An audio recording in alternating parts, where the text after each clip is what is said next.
Boa noite.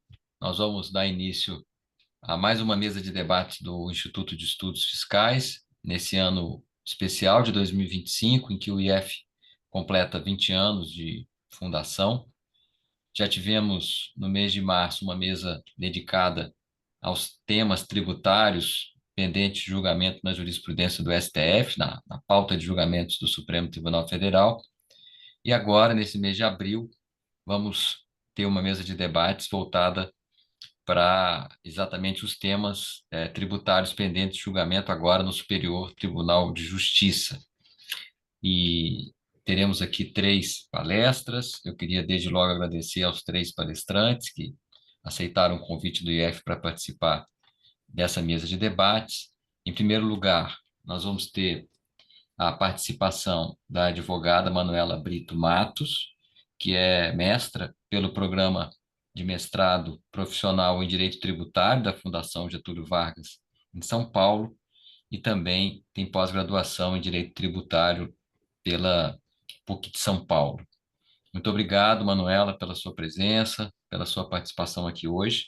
Depois teremos também a participação do Procurador da Fazenda Nacional, Renato Guedes Grilo, que gentilmente aceitou o nosso convite. Ele que é doutor e mestre em Direito pelo Centro Universitário de Brasília e atualmente exerce a função de chefe de acompanhamento especial perante os tribunais superiores na Procuradoria da Fazenda Nacional. Renato, muito obrigado pela sua participação. Eu que agradeço. E fechando a etapa das palestras iniciais, porque depois nós teremos uma, uma etapa dedicada às perguntas, temos aqui várias pessoas associadas do IF. Nós teremos o advogado aqui de Belo Horizonte, Marco Túlio Ibrahim. Marco Túlio, muito obrigado pela sua participação. Marco Túlio, que é doutor em Direito Público pela PUC Minas e mestre em Direito Tributário pela UFMG, sendo que ele também dá aulas dessa matéria de Direito Tributário em cursos de graduação e pós-graduação. Então, nós temos três pessoas com bastante experiência e com experiências, né, distintas nesse tema tributário, na atuação perante os tribunais, em especial o STJ. Também agradeço a presença das pessoas que estão aqui acompanhando e peço que façam perguntas, enfim, estejam à vontade para fazer comentários nessa nossa segunda etapa. Também já aproveito para anunciar que nós teremos mesas de debate em maio e junho. Em maio nós teremos uma mesa de debate sobre a nova política tarifária dos Estados Unidos e seus efeitos sobre as políticas públicas, sobre as finanças públicas regionais e globais, e no mês de junho teremos uma mesa de debate sobre o projeto de lei 1087 de 2025, que reforma a legislação do IRPF. Então, o IF está sempre procurando fazer mesas sobre temas relevantes, atuais, que despertam a atenção de todos que estamos, né, nesse meio financeiro e tributário. Muito bem, então, sem mais delongas, mais uma vez agradecendo a presença de todos, tanto dos palestrantes quanto dos assistentes que estão aqui, vou passar a palavra para Manuela Brito Matos, agradecendo a sua presença. Obrigado, Manuela, você tem a palavra. Obrigada, Marciano. Boa noite a todos. Muito obrigada pela presença. Mais uma vez, obrigada, Marciano, e a todos do IF, pelo gentil convite. Eu me senti muito prestigiada em poder participar desse evento. Será um prazer contribuir aqui com as discussões. Agradeço também a companhia dos caros colegas, Marco Túlio, Renato Grilo. É uma satisfação dividir aqui essa mesa virtual com estudiosos tão renomados. Bom, como o Marciano já adiantou, estamos aqui reunidos hoje para tratar de temas tributários pendentes de julgamento pelo STJ. Como todos sabem, são muitos, né, os temas pendentes. Mas antes de entrar propriamente naqueles que selecionei para conversarmos hoje, eu gostaria de iniciar comentando sobre alguns dados do STJ, divulgados no início desse ano, que me chamaram bastante a atenção. Conforme um artigo que foi publicado por um correspondente em Brasília da revista Consultor Jurídico, no último mês de fevereiro, o STJ proferiu 2 decisões por minuto. Seus 33 ministros proferiram, portanto, quase 90 mil decisões naquele mês, o que representou aí um aumento de 20% em relação ao mesmo período do ano passado. Acredito que aqueles que se dedicam ao contencioso tributário devem estar percebendo, né, em seu dia a dia, uma maior agilidade do STJ, a rapidez com que muitas decisões são proferidas, em pouco tempo após a chegada dos processos no tribunal, ou logo depois que o recurso é interposto à turma. Essa produtividade, naturalmente, ela está ligada ao incremento do julgamento virtual, que foi ampliado no ano passado e regulamentado em janeiro desse ano, e que vem sendo utilizado aí em larga escala pelas turmas, pelas sessões, pela Corte Especial. O STJ chega a registrar hoje pautas virtuais com mais de 1.000 processos em apreciação. Em paralelo, as sessões presenciais elas foram reduzidas. Elas são concentradas hoje nas primeiras 3 semanas do mês e não uma sessão na última semana. Pela resolução que foi publicada pelo STJ em janeiro, quase todos os recursos eles podem ser julgados virtualmente, inclusive os recursos repetitivos. E mesmo nesses casos, não está previsto nenhum instrumento, nenhum mecanismo específico que assegure às partes o direito à retirada do processo da pauta de julgamento virtual para inclusão na pauta de julgamento presencial. Essa inclusão em julgamento presencial ela ocorre somente por meio de um pedido de um ministro ou quando o relator defere um pedido das partes. Os julgamentos sobre a sistemática dos recursos repetitivos, ele também tem representado aí uma tendência crescente do STJ. Em 2024, mais de 70 temas foram afetados para julgamento sob esse risco, e os julgamentos sob essa sistemática cresceram 34% em relação ao ano anterior. Conjugando esses dados, então, a preocupação que eu gostaria de registrar aqui, nessa breve introdução, nessa reflexão inicial, se refere à necessidade de equilibrar, de um lado, a implantação dos julgamentos virtuais, né, a ampliação desses julgamentos, o investimento do tribunal em tecnologia, em inteligência artificial, e, de outro lado, a ampliação da afetação dos repetitivos, já que estes podem vir a ser julgados nessas sessões assíncronas, e com a inevitável perda da troca de ideias, do aprofundamento sobre a matéria, que são característicos dos debates orais. Então, se atualmente já enfrentamos dificuldades para acompanhar e prever minimamente a jurisprudência da Corte Superior, como modulações inesperadas, a rediscussão de algumas matérias que se acreditavam definidas, o risco dos recursos repetitivos serem julgados em sessão virtual certamente agrava essa sensação de insegurança e ausência ali do devido diálogo, representando um problema ao qual eu acredito precisamos estar atentos desde já, de modo que a urgência pela celeridade e produtividade, cada vez almejadas com mais ímpeto pelo STJ, não seja sobreposta à busca por decisões de mérito justas e efetivas, como exige aí nosso ordenamento. Dentre os diversos repetitivos afetados atualmente, aguardando esse justo julgamento pelo STJ, o primeiro que eu selecionei para comentar aqui é o tema 1263, em que será apreciada a possibilidade de o seguro-garantia impedir a inscrição no CADIM e o protesto do débito tributário. As duas turmas do STJ, elas possuem hoje decisões unânimes contrárias aos contribuintes. Em linhas gerais, o entendimento é que essas medidas apenas poderiam ser alcançadas em caso de suspensão da exigibilidade do crédito tributário. Sinceramente, espero que isso seja revisto por ocasião do julgamento do repetitivo.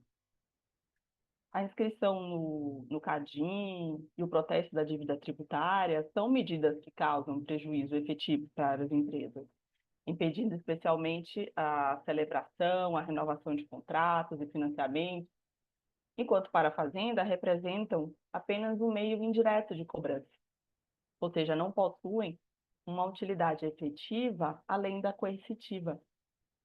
E nesse contexto, especialmente quando essas medidas são impostas em face de contribuintes com plena viabilidade econômica de saldar a dívida, como se presume, que é o caso daqueles que conseguem contratar e manter um seguro-garantia, o interesse da Fazenda na anotação no CADIM, no protesto da dívida, se mostra contrário a todos os esforços para estabelecer uma relação de cooperação, de credibilidade entre fisco e contribuinte, de um esforço conjunto pela redução dos litígios. O precedente que será julgado como repetitivo nesse tema é um recurso especial interposto pela Fazenda do Estado de São Paulo contra acórdão do Tribunal de Justiça daqui de São Paulo, perante o qual essa discussão ela é bastante reiterada, bastante recorrente e muito controvertida. Aqui as partes vivem, na verdade, uma verdadeira loteria. Numa breve pesquisa sobre acórdãos recentes, constatei que das 16 câmaras do TJ de São Paulo, que julgam processos envolvendo tributos estaduais e municipais, 5 entendem que o seguro-garantia não impede a inscrição no CADIM e o protesto da dívida. E 11 entendem de modo inverso. Ou seja, o contribuinte que recorre ao TJ de São Paulo tem um pouco mais de 30% de chance de não obter a suspensão para fins do CADIM em protesto, a depender da Câmara para a qual o seu processo é distribuído. Então, esse é um tema que, de fato, demanda uma pacificação. Hoje, há a determinação do STJ, no repetitivo, de sobrestamento dos processos sobre a matéria que estão no STJ, com interposição de recurso especial ou agravo de recurso especial. Para os contribuintes que possuem uma decisão desfavorável, pendente de reforma e de apreciação, a situação, então, é extremamente gravosa, né? Eu considero, assim, que é urgente uma devida reflexão sobre os impactos dessa discussão e fico na expectativa de que seja tomada pelo STJ uma decisão com brevidade e que assegure um ambiente de isonomia e de cooperação. Um segundo tema pendente de julgamento que gostaria de destacar também, já que sobre um outro viés, não tanto que demanda a pacificação, mas trazendo outra preocupação, é o tema 1275, em que o STJ vai decidir sobre a legitimidade ativa do Senai para a constituição e cobrança da respectiva contribuição para fiscal e selo adicional, que é devido pelas empresas que possuem mais de 500 funcionários. Selecionei esse tema, que eu entendo que ele representa um bom exemplo de uma situação que se imaginava solucionada, mas em relação à qual o STJ resolveu, digamos, trazer uma nova temporada. Então, a ideia aqui não é trazer detalhes dessa tese, sobre o que fico à disposição para conversarmos depois, mas expor rapidamente essa situação de retomada de algo já aparentemente definido. No julgamento dos embargos de divergência 1.571.933, julgados em dezembro de 2023, o STJ decidiu pela ilegitimidade ativa do Senai para a cobrança da contribuição adicional, inclusive em caso de arrecadação direta pela entidade, junto àquelas empresas que possuem o termo de cooperação técnica. O desfecho do caso se deu sob o placar de 5-2 em favor dos contribuintes. Vale lembrar também da tese firmada no tema repetitivo 666, no sentido de que demandas que visam a restituição de contribuições de terceiros, as entidades terceiras não possuem legitimidade para figurar no polo passivo, juntamente com a União. Os raciocínios, então, pela ilegitimidade ativa e ilegitimidade passiva do Senai, eles estavam condizentes, coordenados. Mas no segundo semestre do ano passado, ao afetar o tema para julgamento em sede de repetitivo no STJ, o STJ considerou que permaneceria uma insegurança jurídica em torno da legitimidade ativa do Senai, já que o respectivo precedente ele não possui eficácia vinculante e que não teriam sido enfrentados ali de modo exaustivo todos os argumentos relevantes para o deslinde dessa controvérsia. O STJ ainda considerou, na ocasião, né, ao apreciar a proposta de afetação, que quando do julgamento dos embargos de divergência, não foi possível examinar uma eventual modulação de efeitos, que somente seria possível em sede de repetitivo. Destacou-se também que o Tribunal de Justiça do Rio de Janeiro, por exemplo, já decidiu em RDR que o Senai teria legitimidade ativa para ações que versem sobre a cobrança da contribuição adicional, mesmo no período posterior à criação da chamada Superreceita. Com a afetação desse caso, houve a determinação para a suspensão do julgamento de todos os processos em primeira e segunda instância envolvendo a matéria. Ou seja, agora aguardamos, eventualmente para esse ano de 2025, uma nova manifestação do STJ sobre a legitimidade ativa do Senai para a cobrança da contribuição em seu adicional, com chances de mudança de entendimento e de modulação de efeitos, motivando aí novos litígios sobre uma controvérsia antiga. Conferindo meu tempo, ainda está no controle. Então, para encerrar, dá tempo de comentar como exemplo de mais um tema, aparentemente solucionado pelo STJ, mas que se avalia, né, ser retomado, que seria o da exclusão do crédito presumido de ICMS da base de cálculo de RCJ e da CSLL, que apesar de já ter sido reconhecida em base de divergência, é objeto atualmente da controvérsia 546, em que a primeira sessão vai decidir se haverá ou não novo julgamento da matéria sob a sistemática dos repetitivos. Recapitulando rapidamente a questão.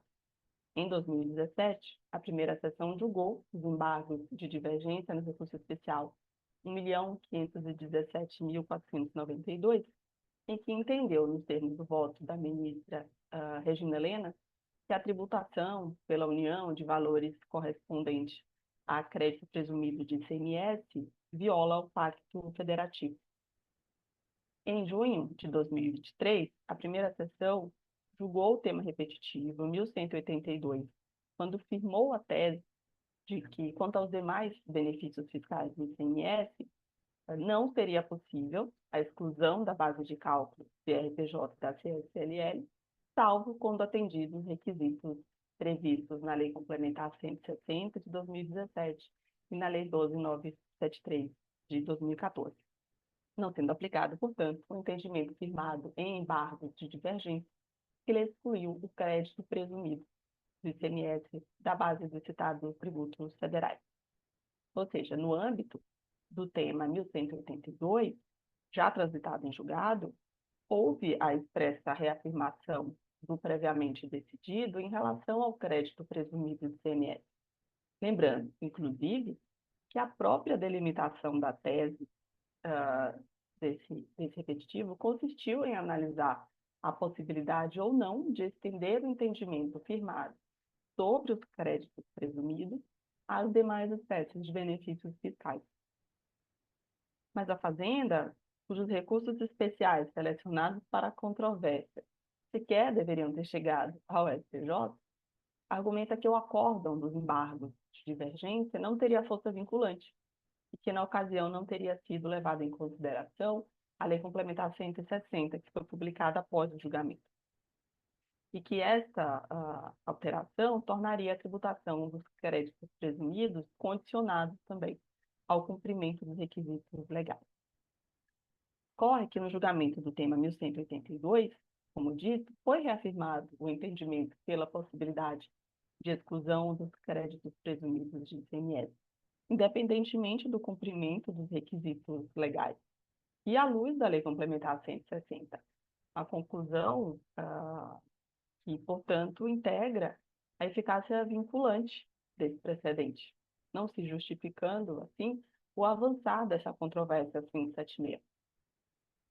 Espera-se, então, ao menos, que o STJ decida pelo não reconhecimento da controvérsia, inclusive porque os recursos da Fazenda, nesse caso, eles não trazem nenhuma demonstração de alteração de fato ou de direito que possa justificar um novo julgamento da matéria, já que as modificações da Lei Complementar 160 foram consideradas no julgamento do precedente, de modo que a sua revisão, sem dúvida, seria problemática em termos de segurança jurídica e proteção da confiança.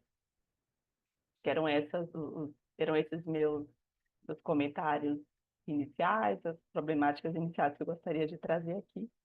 E agradeço imensamente a atenção de todos até aqui, devolvendo a palavra ao Marciano. Obrigada. Muito obrigado. Muito obrigado, Manuela, pela sua palestra, pela sua exposição inicial. E agora vamos dar seguimento, ouvindo o Dr. Renato Grilo, que, como disse antes, é procurador da Fazenda Nacional e atualmente coordena, o acompanhamento especial, perante os tribunais superiores. Renato, muito obrigado pela sua participação. A gente sempre aqui tem a participação da Procuradoria da Fazenda Nacional e, mais uma vez, muito obrigado por ter aceitado o nosso convite. Boa noite, professor Marciano. Boa noite, audiência. Para mim é uma honra estar aqui essa noite. Atualmente, de fato, estou coordenando e semana passada tivemos bastante trabalho no Superior Tribunal de Justiça, porque a Fazenda Nacional teve 4 repetitivos pautados, sobre os quais eu irei me debruçar aqui nesse tempo que eu tenho. Primeiramente, é uma honra estar aqui entre vocês.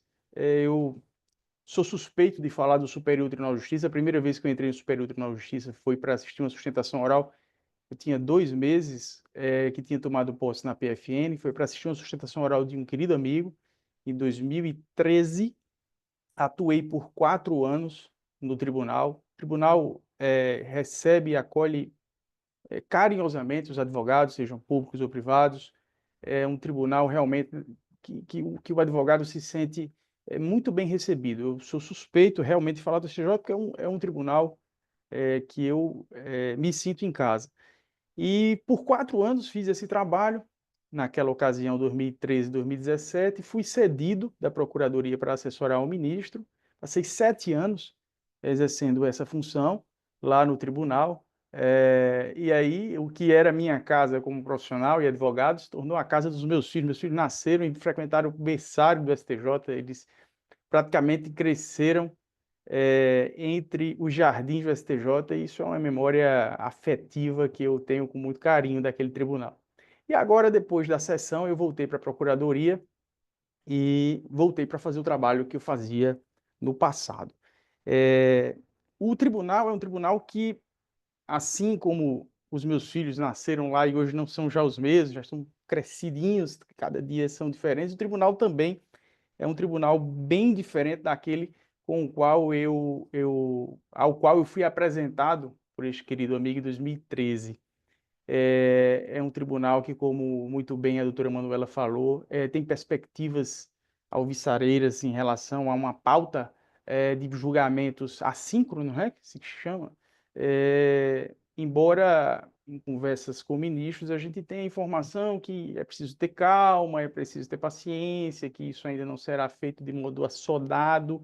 E, de fato, nas primeiras pautas virtuais das quais nós estamos sendo intimados, pelo menos os processos da Fazenda Nacional que nós reputamos de acompanhamento especial, não há ainda nessas pautas. Aguardamos que, em breve, eu tenho uma expectativa comigo, que os ministros passarão a explorar melhor essa pauta virtual. Mas indo aos temas, na semana passada, nós tivemos 4 temas muito relevantes. Eu quase mudo aqui a ordem para falar sobre o tema 1182 que a doutora Manuela falou, porque esse é um tema sintomático de como as coisas, às vezes, são muito complexas nessa nossa disciplina. Não se morre de tédio como professor de tributário e atuando no direito tributário, né? O tema 1182 é um tema que quem acompanhou o julgamento e viu a liminar que foi dada pelo relator do tema 843 no Supremo Tribunal Federal, que não trata de IRPJ-CSL, mas trata de PIS e COFINS sobre as mesmas verbas, os mesmos valores, né, de benefícios, mas o ministro André Mendonça, na condição de relator, houve por bem suspender o julgamento que já tinha sido apregoado, e houve toda uma situação inusitada que em quase 12 anos vivendo o STJ, eu realmente nunca tinha visto. E hoje nós tivemos um tema 1182, aparentemente, principalmente na visão que eu ouço, né? Acabei de ouvir a doutora Manuela, de outros colegas advogados privados também, segundo a qual houve uma espécie de talvez não tão bem feita, mas um repetitivo reflexo, um repetitivo por remissão, ou seja, ao tempo em que o 1182 faz uma remissão ao ERESP, teria ele tornado o ERESP repetitivo por uma espécie seria um repetitivo reflexo. Agora, a ministra Regina, no passado, tinha trazido alguns recursos especiais para a controvérsia 576, os rejeitou, e agora, no dia 26 de março, trouxe novos 6 recursos, e recursos novos que aportaram ao gabinete dela, acho que foi o NUGEP que levou. Fomos intimados desses recursos recentemente, acho que agora no dia 4, para se manifestar só sobre a questão da afetação. Me parece que esse tema vai para o plenário virtual para ser afetado. Se vai ser afetado ou não, não sei, mas a ministra Regina vai levar a controvérsia 576 para uma possível afetação do crédito presumido, não dos outros benefícios que a Fazenda chamou de benefícios negativos, né? O crédito presumido seria um benefício positivo de ICMS, e houve toda aquela distinção ali no voto do ministro Benedito Gonçalves, que foi secundada à unanimidade. Mas esse é um tema que tem uma repercussão geral no Supremo, tem ações diretas de inconstitucionalidade, tem 2, pelo menos, diretamente envolvendo esse tema e as leis que o sucederam no Supremo Tribunal Federal. Então, é uma coisa realmente complexa. Às vezes eu digo aos alunos nas turmas de direito tributário que eu não tenho medo algum de inteligência artificial, porque os robôs não fariam as coisas que a gente vê serem feitas, eles não fariam coisas tão complexas, eles não conseguiriam engendrar soluções tão meandros de questões tão... Ele daria tela azul, né? Porque eu acho que nós não perderemos o nosso emprego, porque só a mente humana e toda a sua complexidade, todo o seu sentimento, toda a sua... para poder fazer percursos tão tortos assim, muitas vezes tão tortos, para chegar a soluções que às vezes não resolvem e as coisas se protelam. Vide a tese do século, que gerou teses chamadas pela imprensa de tese de filhotes e por aí vai e tal. Bom, a semana passada, 4 temas animaram a pauta. Eu vou começar falando do que eu não vou falar, porque é o tema 1244. Por que eu não vou falar? Porque o ministro Belize, de última hora, decidiu não levá-lo. Havia muitos temas na pauta e na terça-feira tivemos no gabinete dele para despachar. Ele era relator de 2 processos e ele disse: olha, esse eu não vou levar. Combinei com a presidente que não ia levar, tem muito tema, muita sustentação oral, não vou levar. Que era o tema do PIS/COFINS importação nas operações de importação de países signatários do GATT sobre mercadorias e bens destinados ao consumo interno ou industrialização na Zona Franca de Manaus. A Zona Franca de Manaus, por uma ficção constitucional e legal, ela é o alienígena tributário, né? As mercadorias que para lá são enviadas, ou seja, as mercadorias de origem nacional que são enviadas para lá, são enviadas como se fosse uma exportação. A questão aqui é a seguinte: as mercadorias que vêm de fora, ou seja, de outros países, especificamente os países que são signatários do GATT por conta de uma cláusula de tratamento nacional, né? Também seriam consideradas uma exportação. O decreto-lei diz que a exportação de mercadorias de origem nacional para o consumo e industrialização da Zona Franca de Manaus, ou seja, mercadorias de origem nacional. E a jurisprudência me parece um tanto pacífica, no sentido de que o decreto-lei é claro que as mercadorias são de origem nacional, né? A preocupação nesse tema é que, nesse contexto de guerra tarifária, né, você ter um alienígena tributário que possa receber, na condição de alienígena, dentro do Brasil, exportações de outros países, como se fosse, né, com os mesmos benefícios que é aplicadas às remessas de mercadorias do mercado interno, poderia fazer com que fosse talvez um dos principais destinos, né, de mercadorias que vêm hoje na economia americana, um bloqueio tarifário praticamente, né? Uma situação um tanto preocupante. Esse tema não foi julgado, não foi levado, sequer foi apregoado, foi retirado de pauta.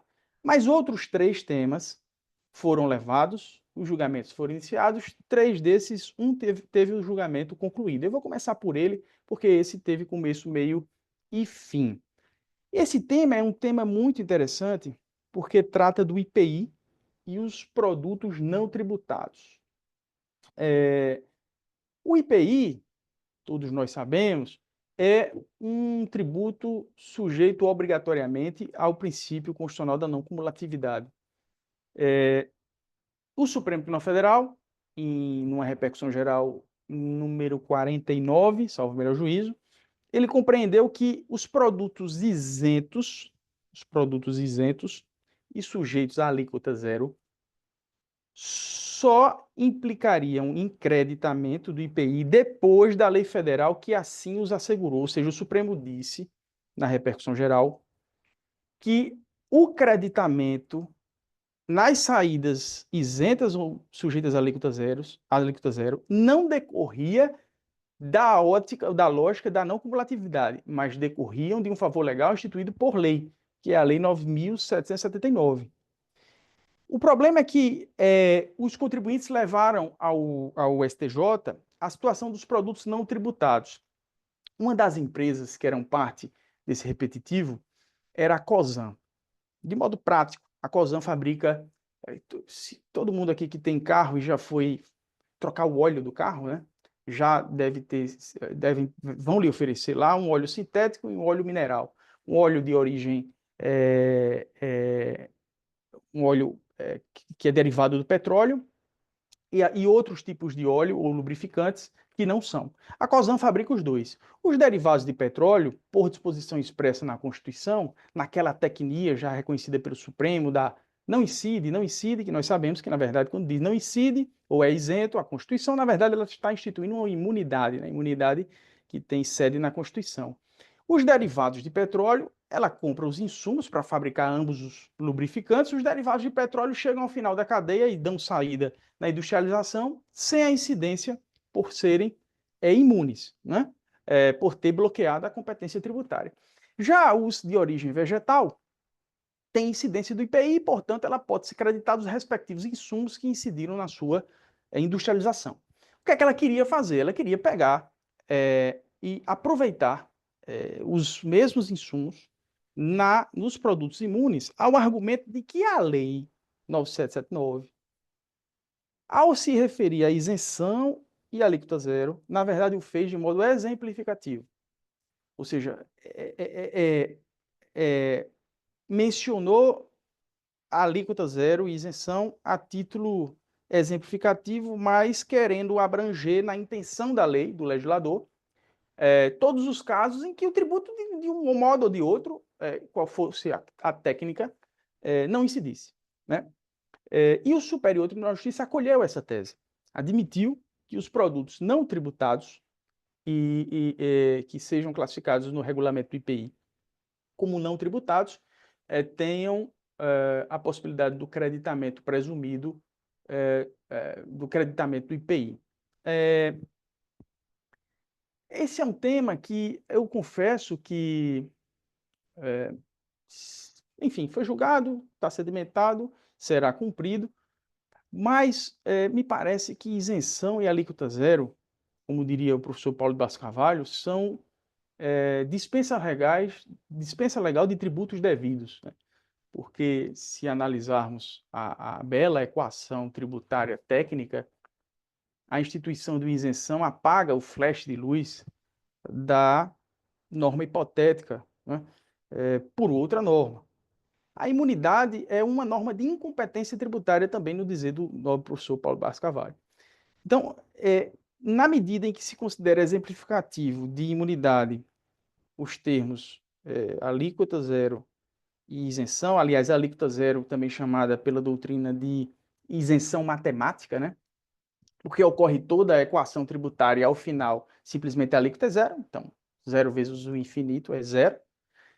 Me parece que houve uma confusão. Tanto que, retomando, e também em homenagem à doutora Manuela, ao trazer o tema, o instigante tema 1182, lá no tema 1182, quando houve afetação, não sei se no JEP, não sei se veio assim dos tribunais regionais, Mas veio lá, entre os benefícios fiscais, a imunidade estava lá. E a ministra Regina, na sessão, ela disse, olha, vamos tirar a imunidade da tese, porque a imunidade não é benefício fiscal.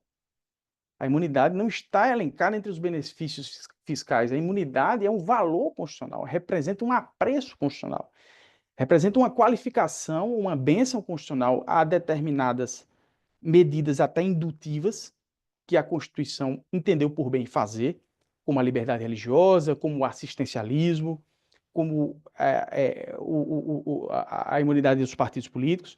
Então, vamos separar as coisas. E assim foi feito. Mas nessa sentada, o Superior Tribunal de Justiça, e diga-se também, um julgamento unânime, e houve até a aplicação da metodologia na sustentação dos advogados, o que é uma pena, porque seria um prazer ouvi-los também, porque eram grandes advogados que estavam lá e com certeza fariam uma defesa digna de nota e de inspiração. Mas foi dispensada a sustentação deles e esses temas não foram. Esse tema foi julgado de modo favorável aos contribuintes. Outros dois temas não tiveram o julgamento concluído. O primeiro deles que eu vou tratar, que fui eu, inclusive, que fiz a sustentação oral, é o tema 1228. Esse tema é bem pontual. Eu já acho que eu já estou estourando aqui meu tempo. Peço desculpa aqui se eu já estourei. Eu acho que já está estourando aqui. Eu terminei não contando aqui direito. O tema 1228, ele trata do salário à educação, que é uma contribuição social, é um gênero, é uma espécie de tributo da subespécie contribuição, da subespécie social, da subespécie salário à educação. Está lá no artigo 212, parágrafo 5º da Constituição Federal. E a Constituição diz assim, ele é adicional ao custeio da educação, num artigo que trata de repartição constitucional, de destinação, de carimbamento de receita de impostos, 18% da União mínimo em educação e 25 estados e municípios. Aí ele diz lá, e de modo adicional, o salário à educação. E diz assim, pago pelas empresas, na forma da lei. Aí esse termo constitucional, empresas, os cartórios, os titulares dos cartórios são empresas? Então essa é a discussão que está aberta lá, né? Na sustentação oral da Fazenda, foi feita e eu tive a honra de fazê-la, foi feita uma digressão sobre a origem desse risco social, né? Esse risco social está no relatório Beveridge, de 1942, que na verdade foi escrito pela sua mulher, Janet Field. Entre os o risco da ignorância está entre os grandes 5 riscos sociais que o Estado Social buscou cobrir.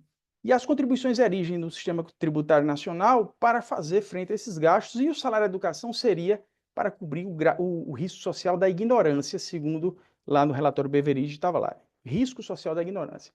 E o risco social da ignorância é o maior risco que uma sociedade pode ter. Porque se você tiver um dilema salomônico de desejar ao seu filho que ele tenha uma pensão, caso você faleça, ou que ele seja certamente sábio, você vai desejar, eu desejaria que ele fosse certamente sábio, porque ele poderia até passar um perrengue ali sem dinheiro no começo, mas ele sendo 100% sábio, ou seja, não sendo ignorante, ele não teria problemas sociais na vida dele. Uma hora ele se endireitaria. Agora, se ele é ignorante, ele pode ter a pensão que for, ele pode ter a assistência que for financeira do Estado. Se ele for ignorante, ele não tem destino esse que nações desenvolvidas se desficiaram, não. Mas os cartórios têm uma jurisprudência favorável no sentido de não ser empresa. E a Noreg foi lá, fez a sustentação. Esse teve sustentação oral de ambas as partes, porque houve pedido de vista. O voto foi desfavorável à Fazenda, afastando a condição de empresário, ainda que por equiparação, que essa é a principal tese da Fazenda. Os titulares dos cartórios são empresários por equiparação, não é que eles são empresários. Na verdade, sinceramente, eu penso que são empresários. Eu já fui para casamentos em cartórios extremamente organizados. Os cartórios hoje fazem registro de PET. Registro de PET. Eu tenho PET em casa. Ainda não registrei o meu. Mas eu já vi aqui lojas de carros serem fechadas para abrir um pet shop. Então é um mercado que vem sendo explorado pelos empresários e pelos cartórios também. Os cartórios estão fazendo registro de pet. Você leva o seu cãozinho, o seu animal, o seu gatinho, e ele faz o seu registro. O cartório tem outro serviço. Então, o cartório, embora seja concursado, mas sem teto constitucional, mas é um concursado, e a contribuição 2,5% sobre a folha de salário, que me parece que é uma contribuição mais. Enfim, esse tema ainda vai ser concluído. E o último é o do PES. O do PES, na verdade, quando eu falo PES, existem vários problemas com o PES, certo? Esse aqui é só um deles, que é o registro do cadastro para fazer jus ao benefício do PES. Existem outras questões na justiça de primeiro grau e nos tribunais envolvendo o PES e outros problemas, mas esse repetitivo, que é o tema 1283, ele é somente sobre o registro cadastral. É interessante que o julgamento começou, foi anunciado que a sustentação oral da Fazenda tinha sido dispensada, porque a princípio iriam aplicar a metodologia. Mas as sustentações orais dos advogados, brilhantes advogados, levantaram um pedido de vista e aí, no meio dessas sustentações, a Fazenda foi informada, né? São as emoções que os advogados passam, né? Você desce para sustentar, não vai sustentar, depois de 2, 3 sustentações, chega no amigo escuro e olha, doutor, você vai sustentar. E essa sustentação oral foi feita brilhantemente também pela Fazenda Nacional e brilhantemente pelos advogados. E basicamente é o seguinte: existia uma lei de 2008, uma lei do Ministério do Turismo lá, que tem um cadastro, como tantos outros cadastros que existem no Brasil afora, né? Esse cadastro é a coisa mais simples do mundo de se inscrever. Você entrava no site lá, preenchia, tá, se inscrevia no cadastro. Quando veio a lei do PES disse que deveriam ser atendidos os requisitos do artigo 21 ou 23 da lei que prevê esse cadastro do cadastro. E aí esse artigo lá no parágrafo único fala desse cadastro, e nos artigos seguintes falam desse cadastro, que as empresas que são consideradas... enfim, a União tem medidas indutivas no turismo e para acertar o alvo, no sentido de induzir a ordem econômica, ela tem esse cadastro para identificar quem são os contribuintes. E a questão é se para fazer juiz ao PES, porque aqui nós estamos diante de empresas que são empresas do setor turístico, não é aqueles casos de empresas que foram criadas depois, não é casos de empresas que foram abertas, nada disso. Nem é o famigerado caso do iFood, que tem um liminar para ser incluído no PES atualmente, mas é o caso de uma empresa que por exemplo, um restaurante turístico, que estava em funcionamento na pandemia, que sofreu os efeitos da pandemia, mas que lá na data da lei do PES não estava cadastrado no cadastro. Essa é a questão. Tá? Então, houve um pedido de vista do ministro Gugel de Faria e em breve veremos como ele trará o voto. O voto da ministra Maria Tereza foi favorável à Fazenda Nacional e eu encerro aqui também à disposição para debater outros temas, pedindo desculpas se eu me estendi além do tempo. São temas bastante instigantes e que estão aqui no meu sangue aqui, da rotina do STJ. Agradecendo a paciência. Muito obrigado ao procurador da Fazenda, Renato, pela excelente participação, pela exposição, né, dos argumentos e uma notícia do que aconteceu nesse julgamento aí do STJ, todas essas questões. Acho que foi muito elucidativo. E vamos passar então agora para a palestra do Dr. Marco Túlio Brahim, e tem a honra de tê-lo aqui hoje. Marco Túlio, obrigado por ter aceitado o convite. A palavra é sua. Professor Marciano, obrigado. Gostaria de cumprimentar a doutora Manuela, doutor Renato, cumprimentar os demais aqui presentes. Eu vejo aqui nomes, colegas de pós-graduação, alguns colegas que conheço. Cumprimentar a todos em nome da querida Elisângela. Ela não está com a câmera ligada, mas eu imagino que seja ela. Não sei se estou certo nisso. Mas tem o Leonardo aí também, os dois Sou eu Leonardo, sim, né? Marco. É você sim. Tô te ouvindo, falou. Então, foram meus colegas e aqui eu estou com dois desafios. Eu já fiz esse comentário antes, quando participei na última vez de um painel, de um congresso da OAB com o professor Marciano. O professor Marciano foi meu orientador de doutorado, e então sempre há aquele, eu diria, receio, né, de atender as expectativas do orientador, que eu acho que ele não acaba com a tese, não, né? Tem outros orientandos aqui do professor Marciano, talvez eles concordem comigo. E eu tenho um outro desafio aqui, que é falar por último, né, professor? E acaba sendo bom porque a gente sente o clima, né, quando você fica por último, mas acaba sendo também complicado quando as manifestações anteriores são como as que foram feitas aqui, né? Então eu tenho aqui o desafio de manter a mesma qualidade, né? Então, para não deixar cair o nível, certamente. Mas eu acabei escolhendo aqui, né? Nós quatro conversamos antes sobre que temas que deveríamos abordar. A sensação que fica realmente da fala da doutora Manuela e do doutor Renato é que a gente poderia escolher um dos temas que cada um trouxe e ficar aqui 2, 3 horas conversando, né, todos os aspectos, dada a riqueza, né? Por isso que eu acho que eu compartilho ainda, né, de que não tenho muito medo ainda da inteligência artificial. Até porque, de vez em quando, testo a inteligência artificial e ela tem errado aí no emaranhado de jurisprudência tributária que nós temos aí, né? Então, mas ela vai aprender, essa é uma preocupação. Mas eu aqui vou sair um pouco dos casos que serão julgados, mas vou ficar em questão que ainda deve ser analisada em casos que já foram julgados pelo STJ, né? E aqui talvez o doutor Renato possa contribuir, doutor Manuela também, eu acho que é um tema que ainda vai chamar a nossa atenção pela questão. Então, a minha intenção aqui é passar por pelo menos 4 questões, 4 temas de repetitivo em que houve modulação de efeitos pelo STJ. A modulação de efeitos pelo STJ ela começou mais recentemente, né? Ela já é uma prática mais conhecida, mais adotada, né, no Supremo Tribunal Federal. Mas o STJ ele começou mais recentemente e ele ainda me parece que está tateando a questão para definir realmente qual vai ser uma linha a ser adotada por ele. Apesar de que o próprio Supremo já deu sinais recentemente de que pode também alterar a sua linha, e eu quero comentar isso ao final da minha manifestação. Eu selecionei aqui 4 temas, né? Me parece que são os 4 temas em que a modulação foi realmente abordada e problematizada, mas até por tudo que dissemos, eu corro o risco aqui de ter deixado alguma coisa de fora. Então, se alguém aqui puder contribuir com algum tema que não tenha passado pela minha análise, vai ser muito bom também.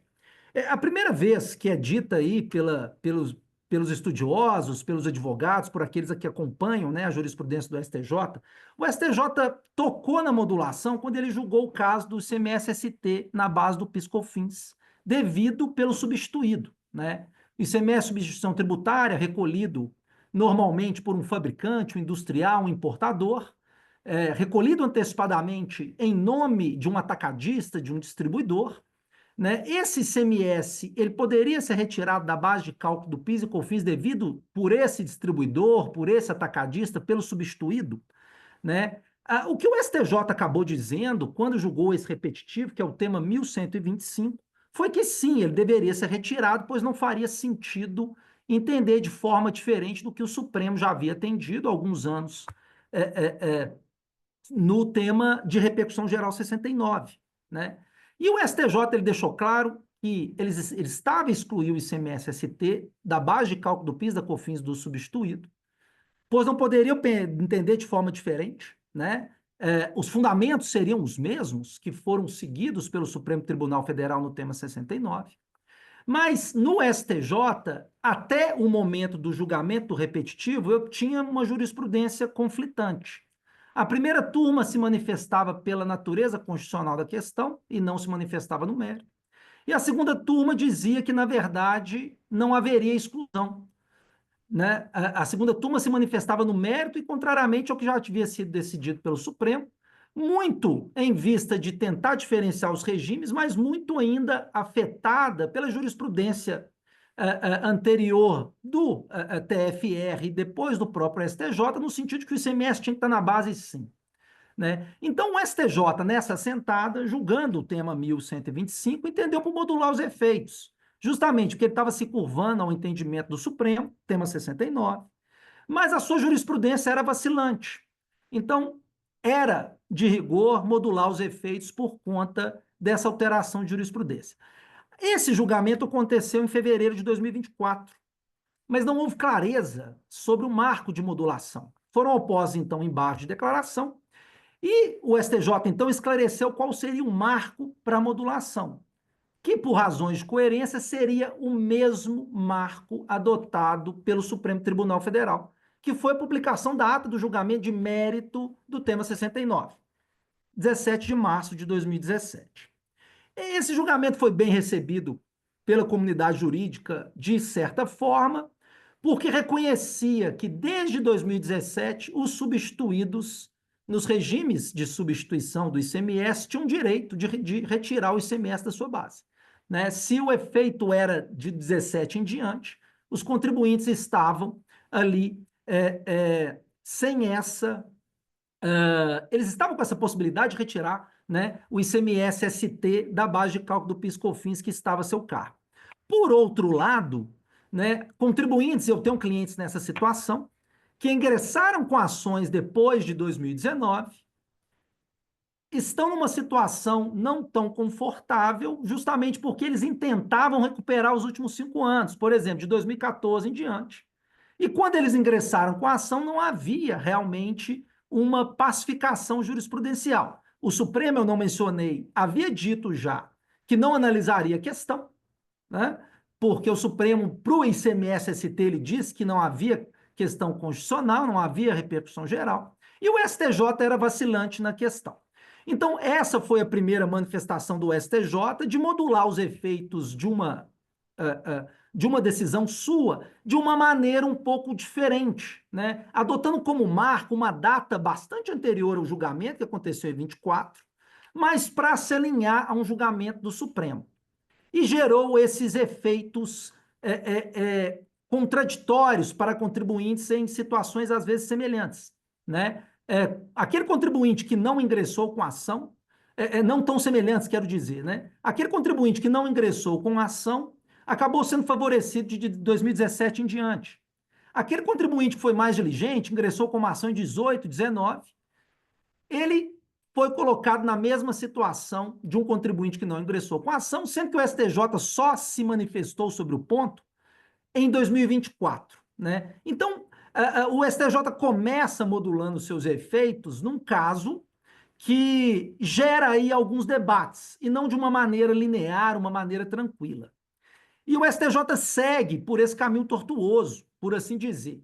Porque na mesma época, né, as datas aqui podem confundir o interlocutor, elas confundem quem está falando também, mas as datas, o STJ, no caso do ICMS-ST, ele primeiro julgou em fevereiro de 24, modulou, mas sem esclarecer o marco. E em junho de 24, ele esclareceu que o marco, a referência, era justamente a data adotada pelo Supremo no tema 69. Mas em maio de 24, o STJ, perdão, julgou outras 2 causas que ele modulou os efeitos, e essas sim causaram bastante, por assim dizer, burburinho, né? Porque o STJ inovou em matéria de modulação com um requisito que não era adotado até então pelo Supremo Tribunal Federal. A primeira, que seguindo uma ordem, no tema 1079, o STJ ele julgou o limite dos 20 salários. Essa é uma questão que mostra a complexidade de uma maneira muito intensa e a criatividade também de decisões dos contribuintes, de advogados, colocando de uma maneira seca em relação ao que pode, ao nosso sistema tributário, né? O limite dos 20 salários, aqui a nossa audiência, eu tenho certeza que conhece a tese, não quero me perder tanto aqui, mas chegou o STJ a argumentação de que, para as contribuições de terceiros, mais especificamente para as contribuições do Sistema S, uma lei de 86 não teria sido revogada e ela fixava um limite de base de cálculo de 20 salários mínimos. E os contribuintes passaram a sustentar que esse limite deveria ser observado, pois não houve uma revogação expressa. A jurisprudência do STJ foi favorável aos contribuintes até então, de maneira reiterada, sem, me parece, um julgamento com muita atenção, várias decisões monocráticas, decisões de turma que confirmaram essas decisões monocráticas, dizendo que esse limite estava em vigor ainda, mas essa jurisprudência acabou gerando uma corrida para os tribunais, uma série de ações judiciais sobre o tema, e, por conta disso, houve uma atenção maior da Procuradoria-Geral da Fazenda Nacional, naturalmente, e acabou sendo reconhecendo um tema repetitivo para avaliar a questão.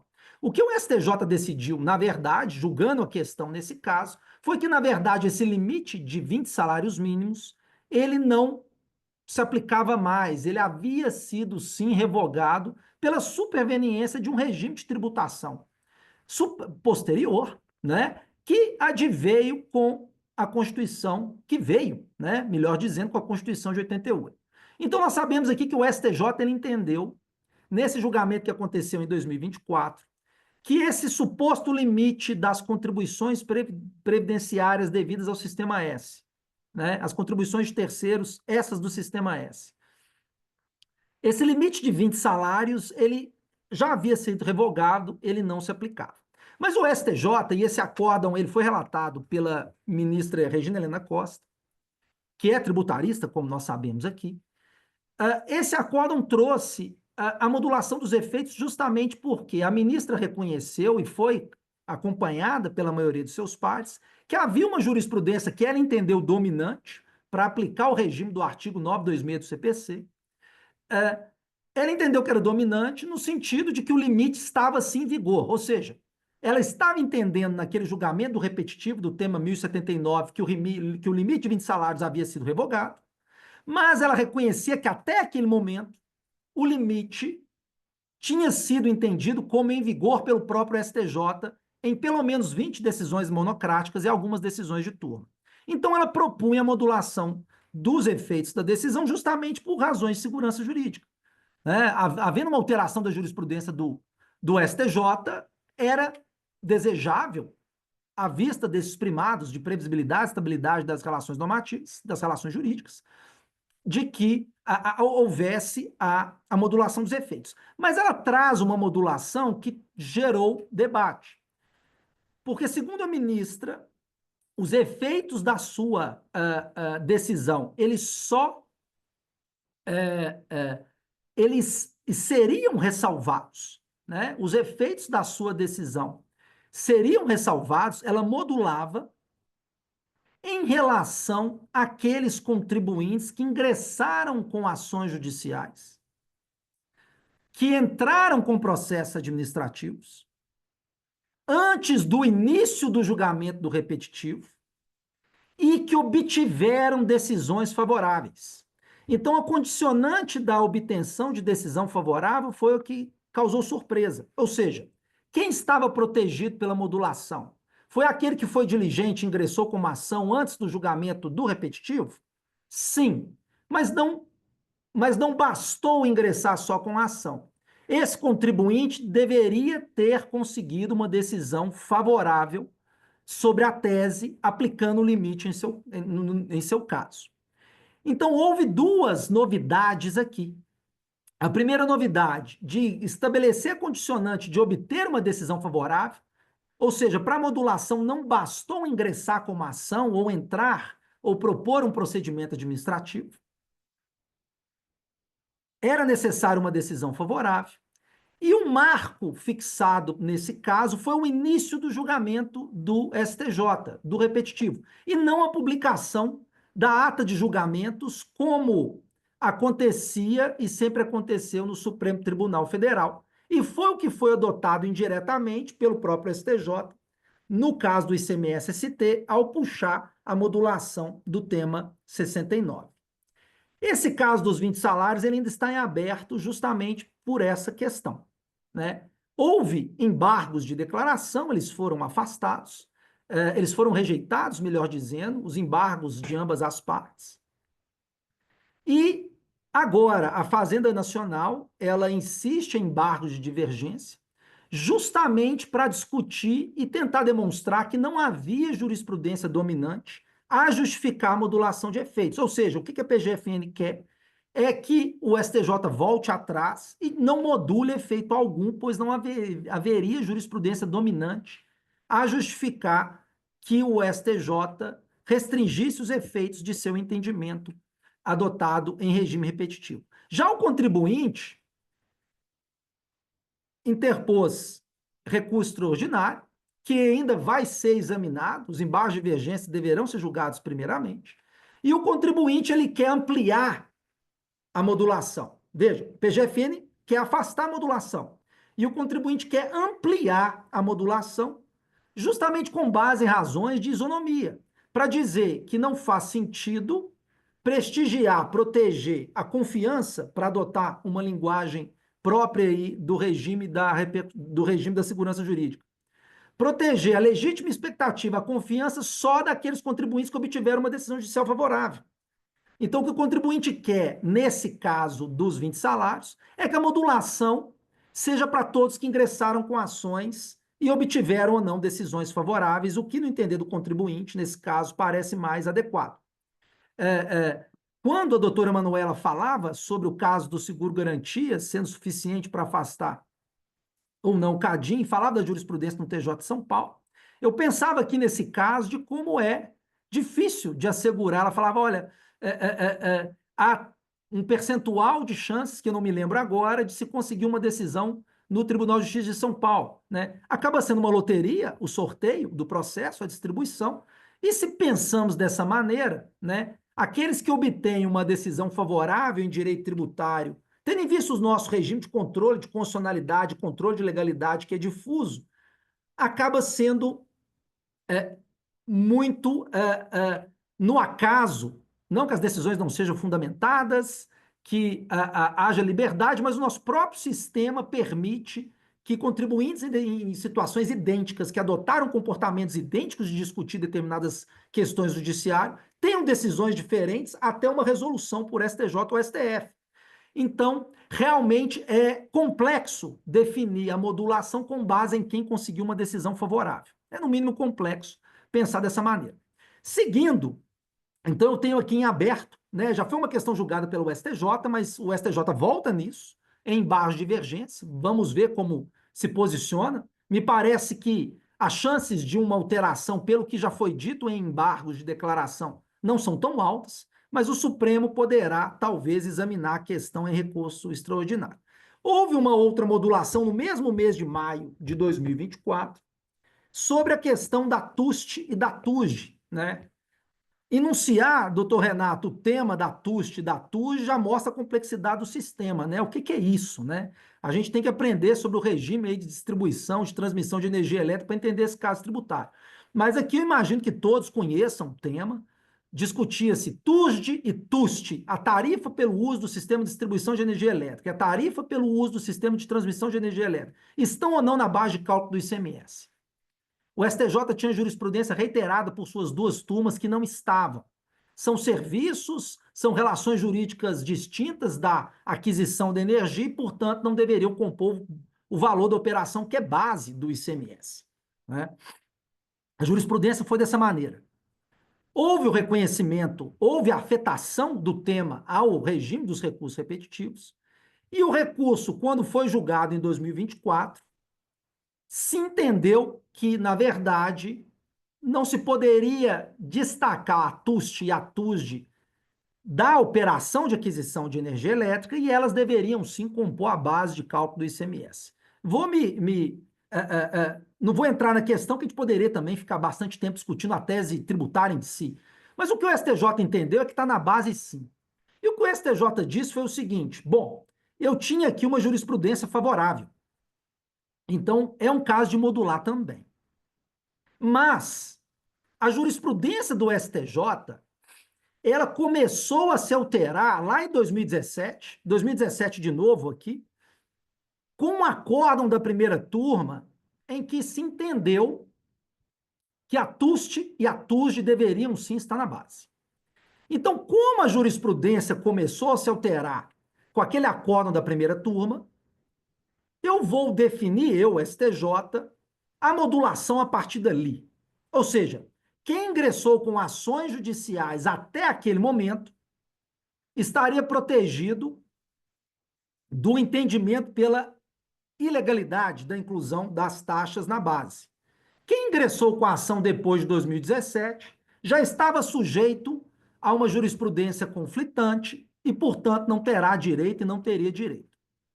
E a modulação, nesse caso, também veio com a adição da condicionante da decisão favorável, né? O que o STJ disse nesse caso, ele ainda foi mais específico. Não falou de procedimento administrativo, que não faz nem muito sentido, né? Os estados nunca concederiam isso, mas disse, era necessário para a modulação que houvesse um ingresso de ação judicial e a obtenção de tutela de evidência ou de urgência antes desse acórdão do STJ da primeira turma, que começou a sinalizar uma alteração do entendimento que antes era favorável. Os contribuintes já bateram muito no entendimento, tanto pela anti-isonomia dessa diferenciação, quanto também por questionarem o próprio marco definido, para dizer que, na verdade, seguindo uma linha que tinha sido adotada pelo próprio STJ no caso dos 20 salários, era mais adequado considerar o início do julgamento repetitivo. Ou, pelo menos, a afetação do tema ao regime dos recursos repetitivos. Mas não um acórdão que foi tomado, e aí os contribuintes trazendo, e pude verificar, um acórdão que foi contrário, mas foi contrário por 3 votos a 2, e que depois dele ainda houve acórdãos favoráveis ao tema. Então, foi pensado um acórdão contrário à tese dos contribuintes para sinalizar uma alteração de jurisprudência, que, na verdade, ficou mais evidente com o reconhecimento dos recursos repetitivos. Então, esse caso da TUSD e da TUST foi definido dessa maneira, né? Houve a modulação dos efeitos para considerar esse acórdão de 2017. Fixou-se também a necessidade de uma decisão favorável até esse acórdão de 2017. E essa questão está em recurso extraordinário, que já foi admitido no STJ e vai ser examinada pelo Supremo Tribunal Federal. O recurso extraordinário do contribuinte, ele aborda tanto a tese em si, a tese de mérito, como a questão da modulação. E resta saber como o STF irá examinar ambas as questões agora. Por fim, e aqui também acho que já estourei o tempo, mas já vou para o último caso, para concluir, há um acórdão mais recente que não mereceu tanta atenção, que envolve a responsabilidade do arrematante por tributos vinculados a imóveis, né? O arrematante que arremata imóveis em leilões, a sua responsabilidade por tributos cujos fatos geradores aconteceram antes da arrematação. O STJ, julgando o tema 1134, em outubro agora de 24, entendeu que seria afrontar o regime do CTN, do Código Tributário Nacional, né? Nós aqui conhecemos que a responsabilidade pelos tributos vinculados a imóveis acompanha o imóvel, mas há exceção da aquisição em asta pública, né? Nesses casos, o arrematante ele paga o valor exigido ali pelo imóvel e não deve responder por tributos cujos fatos geradores aconteceram anteriormente. A jurisprudência do STJ não era clara sobre isso, era contrária, na verdade, em muitos casos, mas o STJ, no fim do ano passado, decidiu e esclareceu a questão para dizer que, de fato, violaria o CTN admitir a responsabilização por tributos anteriores do arrematante, e o arrematante, então, não poderia ser responsabilizado. Mas houve a modulação dos efeitos, de forma que esse entendimento só se aplicasse a partir da publicação do acórdão do STJ, nesse repetitivo 1134.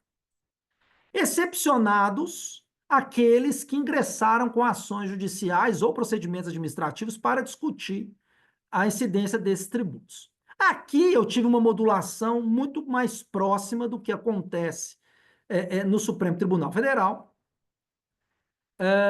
mas é interessante notar no STJ, diferente de tudo que o STJ estava falando, né? Aqui eu adotei a publicação do acórdão, excepcionei, sem muitos detalhes, ações judiciais e procedimentos administrativos. Por fim, então, nós percebemos aqui,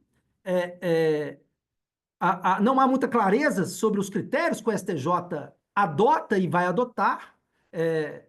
Vai ser necessário, é claro que os casos têm especificidades, não desconheço e não deixo de reconhecer isso, mas me parece que ainda há necessidade de que haja uma maior reflexão para que o STJ passe a adotar critérios que conversem entre si, né, de um julgamento para o outro. Me parece que há uma necessidade de amadurecimento nesse sentido. Mas é interessante notar que, para uma questão também que todos acompanhamos, advogados tributaristas, que no próprio Supremo, em que a regra é a modulação a partir da publicação, a regra, não que não haja exceções, é a modulação a partir da publicação da ata do julgamento, excepcionadas as ações judiciais e procedimentos administrativos, né? A regra no Supremo é essa. Me parece que há uma tentativa no Supremo, e o Supremo talvez fará uma reflexão maior sobre a questão, como podemos perceber do julgamento do texto constitucional de férias, da modulação do texto constitucional de férias, em que, depois de definida a modulação, a PGFN pediu a palavra, né? Imagino que alguns aqui acompanharam, assistiram o julgamento, para pedir para que a modulação não tivesse mais como marco o julgamento de mérito da questão. Só para uma clareza aqui, o texto constitucional de férias foi julgado pelo Supremo há alguns anos, e o Supremo ele acabou decidindo que haveria sim a incidência de contribuições previdenciárias sobre o terço, reformando a jurisprudência que já era pacífica do STJ, em repetitivo, que dizia que não havia incidência de contribuições previdenciárias sobre o texto constitucional. O Supremo decidiu isso e, quando decidiu o mérito, não falou de modulação. Embargos de declaração foram postos, os embargos foram julgados posteriormente, e nesses embargos o Supremo Tribunal Federal entendeu por modular, justamente pela jurisprudência do STJ anterior.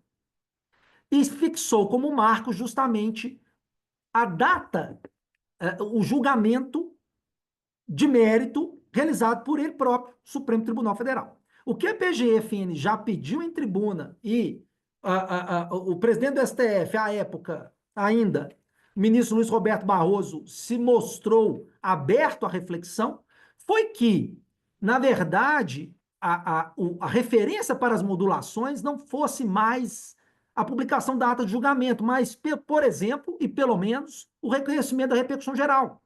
Porque a partir dali já haveria uma sinalização de que a matéria será examinada pelo Supremo. Então, dali em diante, a não se admitir que até ali a modulação deveria acontecer, eu teria uma enxurrada de ações judiciais, como costuma acontecer após a afetação de processos ao regime de repetitivos e repercussão geral.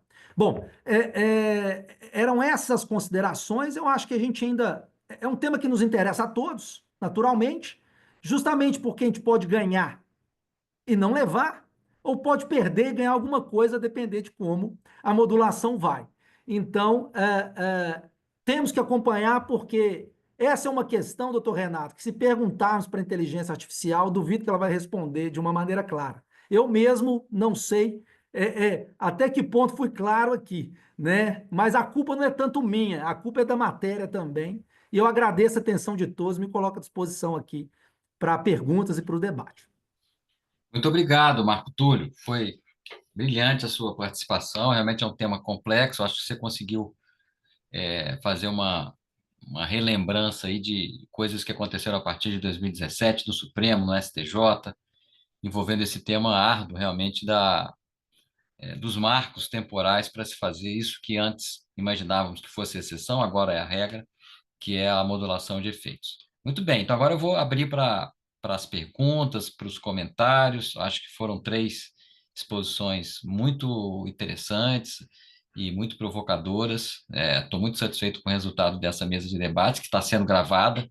Eu acho que para quem depois acessar esse vídeo e assistir ao vídeo, que vai ficar à disposição, né, no YouTube, as pessoas vão aprender muito, né, sobre essa temática, tanto do mérito de como o STJ julga as questões tributárias, como agora na palestra final sobre a modulação.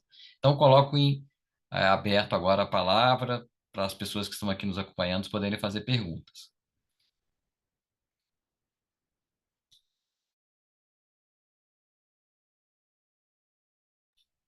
Quem se habilita a fazer alguma pergunta, observações? Eu tenho uma observação de que talvez essa inovação que o Marco Túlio mencionou de condicionar a modulação de efeitos ao contribuinte ter uma decisão favorável, que eu também acho que é uma distinção que não procede, mas talvez o raciocínio seja: se algum contribuinte teve algum dia uma decisão favorável, ele passou a acreditar.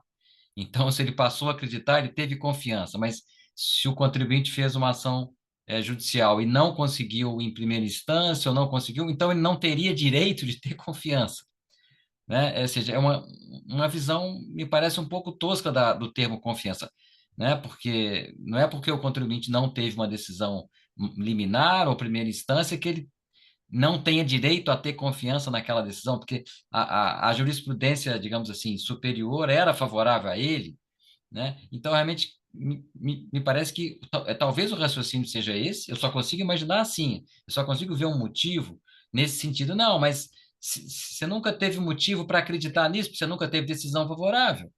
Eu acho que é isso, mas não acho que a ideia de confiança seja uma ideia nesse sentido. A ideia de confiança é a noção de expectativa legítima, né? É algo mais objetivo, é algo que decorre, inclusive, da jurisprudência dos tribunais superiores. Então, se o STJ estava julgando a TUS de TUS de uma maneira, mas eu não consegui ainda, no meu processo aqui, na primeira instância, não é por isso que eu não tenho. Não é por isso que a confiança legítima, né, não está também atuando a meu favor. Então, me parece que realmente esse um discrímine aí que até poderia ter uma base psicológica, né, mas não me parece que seja. Vamos ver, né, o que que o STJ vai. Vejam que essa questão de haver ou não, né, haver ou não jurisprudência dominante é uma questão mais fácil de resolver. Então, vamos ver aqui quais são os argumentos do fisco. Agora, isso que foi introduzido, que o Marco Túlio colocou, até que foi introduzido antes dessa modulação do TUSD e da TUST, né? Foi um passo antes. Eu até achava que seria só aí. Me chamou a atenção esse novo discrimen, mas eu tinha para mim que o primeiro momento foi aí. Vamos ver o que se decide sobre isso. Mas vamos ouvir mais perguntas, comentários. Quem teria mais alguma colocação? Ana Carolina. Pois não, Ana, você levantou a mão. Boa noite, pessoal, tudo bem?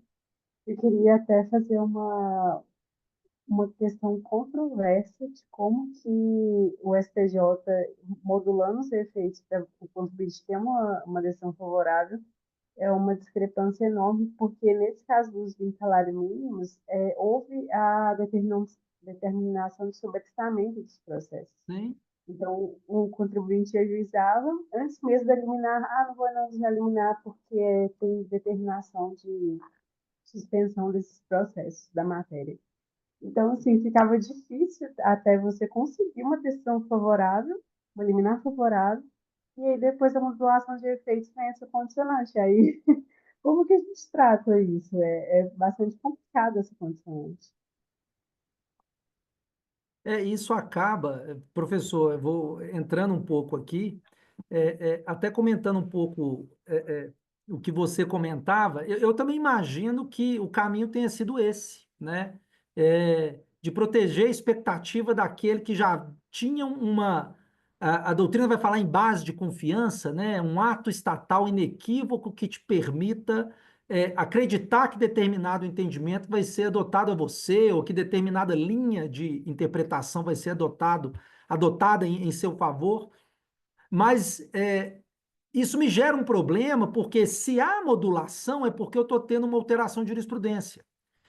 E ao privilegiar aquele que obtém uma decisão favorável, é muito na linha do que o senhor falava, mas ao privilegiar aquele que obtém uma decisão favorável, eu relativizo e tiro força, eu quase que inutilizo os acórdãos do próprio tribunal que está modulando os efeitos, né? Porque no caso da TUST, por exemplo, o STJ que estava ali a modular, ele estava modulando justamente porque ele próprio entendeu durante alguns anos, por suas duas turmas, que ambas as tarifas não estavam na base, né? Então faz um sentido por esse lado, mas dentro da própria confiança, eu esqueço de privilegiar ou de prestigiar as próprias decisões do tribunal que está a modular os efeitos. E aí eu volto. É engraçado que nessas questões de direito tributário, a gente acaba em determinado momento voltando àquele grande conflito do direito que é entre justiça e segurança, né? Porque a pretexto de garantir uma certa segurança para alguns, de proteger a expectativa, eu gero um tratamento desigual. E o que a Ana Carolina traz aqui é um exemplo interessante, porque nos 20 salários houve determinação de sobrestamento, então muitos contribuintes ingressaram com ações e as ações pararam, né? Nós tivemos essa situação no escritório e a gente até com base no próprio CPC, tentávamos a obtenção de liminares, porque há essa exceção, né? O sobrestamento pode acontecer, mas isso não quer dizer que a minha medida liminar não vai ser analisada. O problema é que esse caminho acabava redundando numa negativa de liminar, né? Mas esse efeito acaba gerando um problema, porque quem atua no direito tributário há algum tempo, eu acho que no direito, de uma forma geral, no contencioso, sabe que é comum eu conseguir uma liminar aqui e não conseguir ali. Então, se esse é o critério de modulação, realmente eu tenho aí a isonomia, a igualdade muito em evidência, se ela está sendo ou não protegida. Eu acho que o Supremo vai precisar se manifestar sobre isso realmente. Agora só uma confirmação. No caso dos 20 salários, o que o Supremo vai decidir aí é se realmente havia acórdãos dissonantes ou não, havia uma... O Supremo ainda não se sabe, porque nos casos dos 20 salários, há embargos de divergência da Fazenda Pública que ainda vão ser julgados. Sim, mas a questão de ter decisão não está colocada, E, né? Se eu tive não, decisão esses embargos de favorável ou não. divergência, os embargos de divergência da União Federal, eles versam justamente pela ausência de uma jurisprudência dominante a justificar a modulação. Isso. Quem está discutindo a questão da condicionante da decisão É favorável lá no STJ, né? é o contribuinte no recurso extraordinário que só vai ser analisado Sim. depois do embargo de divergência. Ou seja, pode ser também que a União Federal, a PGFN, discuta essa questão, mas ela ainda vai esperar os seus embargos de divergência serem julgados. Uhum. Muito bem. Realmente esse é um tema, né, Conversando também com o tema que a doutora Manuela falava, né, sobre a questão aí do crédito presumido, das subvenções da base de ER, CS, PIS, COFINS. Nós temos um novo regime, né, nós aqui todos sabemos também, no fim de 2023 foi promulgada a Lei 14.789, passou a determinar a tributação de uma forma geral, né, com autorização de um crédito fiscal de IR. Os contribuintes, de uma forma geral, estão discutindo a questão. E é interessante que a nossa recomendação tendo em vista essa sinalização do STJ e de como a modulação vai caminhando, acaba que entrar com a ação quanto antes é importante e obter uma decisão favorável quanto antes é importante também, né? Se em determinado momento, e aí o professor Marciano vai poder dizer também, e os aqui presentes poderão dizer, se em determinado momento poderia fazer sentido avaliar um pouco a jurisprudência para ingressar ou não com uma ação, principalmente numa situação como essa, em que, se eu tenho um novo regime que começou em 23, eu posso, se eu não quiser aproveitar a liminar, eu posso esperar 5 anos para ingressar com a ação, né? Mas, tendo em vista a maneira como a jurisprudência caminha na modulação, entrar com uma ação antes é importante, obter uma decisão favorável é importante também, porque eu não sei qual vai ser a referência de eventual modulação e se vai ser considerada uma decisão favorável, né? Então, eu tenho também esse cenário se formando. Se o direito tributário já era um ramo extremamente de contenciosos, né, um ramo extremamente litigioso, essa sinalização dos tribunais STJ e STF de modulação o torna ainda mais, né? Isso eu acho que Ainda mais, é ainda mais, ainda mais. uma constatação, realmente. E acho, né, Renato, acho que os ministros talvez não tenham querido isso, porque judicialização, mais contencioso, não parece muito o que os ministros querem, né?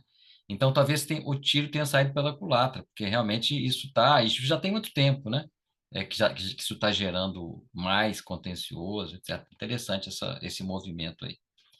Muito bem, gente. Professor, Pois eu não. gostaria de fazer uma ponderação, boa noite a todos, Boa noite, Mariana. sobre essa discussão do crédito, da exclusão do crédito presumido, né, na base de cálculo do IRPJ da CSLL, dos outros benefícios também, que o professor Marco Túlio falou sobre a nova lei no final de 2023, né, que mudou o cenário. Eu queria só destacar que a mudança. A jurisprudência é muito volátil, o entendimento dos tribunais é muito volátil, mas também a legislação e os cenários eles se alteram com muita facilidade, com muita rapidez, né? Porque o julgamento relacionado do repetitivo sobre os benefícios fiscais do ICMS, dos benefícios fiscais do ICMS na base do RPJ e CSLL, tem pouco tempo que foi finalizado. o ponto, né, que o STJ firmou como uma forma de exclusão, de possibilidade de exclusão dos benefícios fiscais da base de cálculo, era com base no artigo 30 da lei, que eu não me recordo de cor o número, mas essa lei, esse artigo, ele foi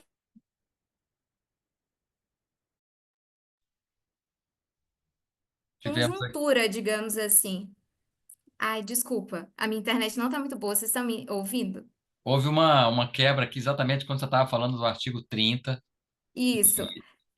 Porque o artigo 30 ele foi revogado pela lei de 2023, e isso também alterou o cenário em relação à aplicação da decisão do STJ, porque a decisão ficou meio manca, digamos assim. E eu tive a oportunidade de ver em alguns casos no TRF6, por exemplo, juízes que já não estão aplicando mais a decisão do STJ, falando que a situação mudou, então que a decisão, mesmo que seja em sede de recursos repetitivos, ela já não tem mais razão de ser, porque ela foi substituída por um novo cenário que foi trazido pela lei de 2023. E isso é um cenário de extrema insegurança, né, para os contribuintes que já estavam se abrigando nessas decisões, principalmente nesse caso dos benefícios dessa decisão de repetitivos, que a própria ministra, né, ela colocou na decisão a questão dos embargos de divergência.